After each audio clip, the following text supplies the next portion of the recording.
دیکھو دنیا کس قدر ہماری دشمن بنی ہوئی ہے. اللہ اکبر. حالات کتنے بد سے بدتر ہے. تقریباً 10 دن کا عرصہ ہونے کے لیے آیا ہے. اللہ اکبر. فلسطین کا کیا حال ہے. ننھے ننھے بچوں کی شہادت, معصوم بچوں کی شہادت. اللہ اکبر. غور کریں, بے گناہ بچوں کی شہادت. اللہ اکبر. سوچو تو صحیح, اگر بہنیں موجود ہیں ان سے پوچھتا ہوں, ایک ماں اس درد کو سمجھ سکتی ہے, ایک ماں اس درد کو سمجھ سکتی ہے.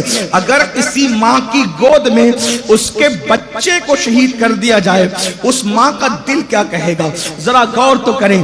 آپ حضرات اس لیے زمین پہ زندہ ہو تاکہ فلسطین کی وہ مظلوموں کی ویڈیو کو ایک دوسرے کے واٹس ایپ پر صرف شیئر کرو اور کہو کہ کیا ہو گیا. آپ کیا کر لیں ان کے لیے, آپ نے کیا کیا ان کے لیے, بتاؤ.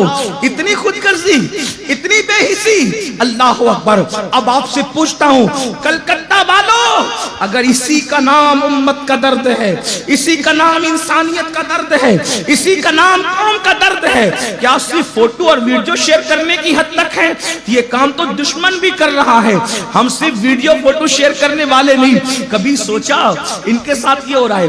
ہاسپٹل کے اندر اتنی لاشیں ہیں, اتنی لاشیں ہیں کہ لاشوں کی پہچان نہیں ہے. میں آپ کو کوئی جذبات میں نہیں لانا چاہتا. ایک خاتون وہاں کی, اس کی تقریر میں نے سنی, وہ یہ کہہ رہی ہے کہ فلسطین کے بچے اپنے ہاتھوں پر اس لیے نام لکھ رہے ہیں. فلسطین کے بچے, اپنے بچوں کو تصور میں لا کر کے سوچو, فلسطین کے بچے اپنے ہاتھوں پر نام, فلسطین کے بچے اپنے ہاتھوں پر اس لیے نام لکھ رہے ہیں کہ پتہ نہیں کب بم برسے اور ہم مر جائیں تو کم از کم ہمارے ہاتھ پر لکھے ہوئے نام سے ہماری لاش کی پہچان تو ہو جائے. چھوٹے بچوں کا مستقبل کیا ہوتا ہے, چھوٹے بچوں کو کیا سمجھتا ہے. مسلمانوں, ہم ان کے لیے کیا کر رہے ہیں, کیا کر سکتے ہیں. میں آپ سے پوچھتا ہوں, آج اگر آپ پر اس کا کوئی اثر نہیں ہے, فلسطین میں جو ہو رہا ہے اس کا کوئی اثر آپ پر نہیں ہے, تو آپ سے پوچھتا ہوں, یہی حضور کے امتی ہونے کا ثبوت ہے. اللہ نہ کرے جو وہاں کا جوان بے گورو کفن دفن کے بغیر پڑا ہوا ہے, اگر آپ کا سگا بھائی بھی ایسی پڑا ہوتا تو بھی آپ رات کے 3 بجے تک کے زنا کی فلم یوں ہی دیکھتے رہتے. بتاؤ, حضور کے امتی ہونا, بتاؤ. اپنے ضمیر سے پوچھو, اپنے دل سے پوچھو.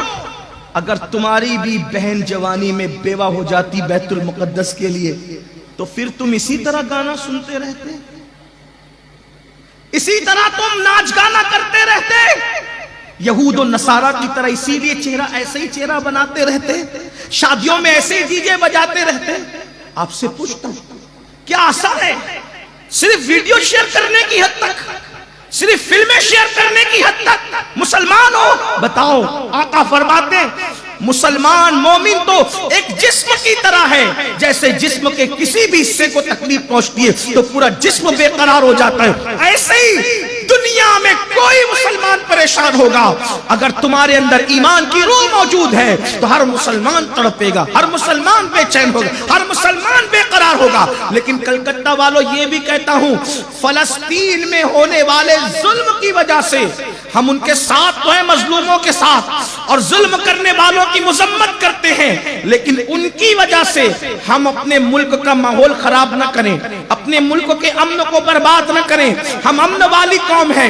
راستوں میں نکل کر جذباتی نعروں کی بجائے ہمیں فلسطین کے مسلمانوں کے لیے کیا کرنا ہے. اگر واقعی سچے مسلمان ہو, ہزاروں کلومیٹر دور کے فاصلے پر ہم فلسطینیوں کی کوئی مدد نہیں کر سکتے, لیکن اللہ کے رسول علیہ السلام نے 1450 سال پہلے ہمیں بتایا کہ ہم کیسے مدد کر سکتے ہیں. فرمایا الدعاء سلاح المؤمن, دعا مومن کا ہتھیار ہے. روڈ پہ نکلنے کی بجائے مسجدوں کو بھر دو, 5 وقت مسجدوں کو بھر دو, اور گڑگڑا کر کے اللہ کی بارگاہ میں دعا کرو. انشاءاللہ تمہاری خلوص والی دعا سے آسمان سے اللہ کی مدد نازل ہوگی, اور انشاءاللہ مسجد اقصی کی بھی حفاظت ہوگی, فلسطین کے مظلوموں کی بھی حفاظت ہوگی, اور عالم کیفر کردار تک پہنچے گا، لیکن بڑی معذرت کے ساتھ تم مسجد میں آنا نہیں چاہتے۔ اور یاد رکھنا، جب تک مسجدوں میں نہیں آؤ گے حالات نہیں بدلیں گے، جب تک مسجدوں کو آباد نہیں کرو گے حالات نہیں بدلیں گے۔ بڑی سادگی سے مسلمان کہتا ہے مولانا نماز کے لیے ٹائم نہیں ملتا۔ جس کو نماز کے لیے ٹائم نہیں ملتا پھر وہ تباہ ہونے کے لیے تیار ہو جائے۔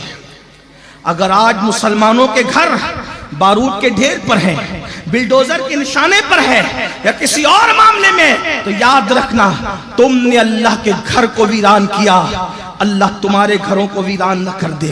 بطور بددعا نہیں کہہ رہا ہوں، واللہ کبھی نہیں، میں آپ کو بددعا کیسے دے سکتا ہوں، نہیں، لیکن آگاہ کرنے کے لیے کہہ رہا ہوں۔ جو قوم خدا کا گھر ویران کرتی ہے اللہ اس قوم کے گھروں کو ویران کر دیتا ہے۔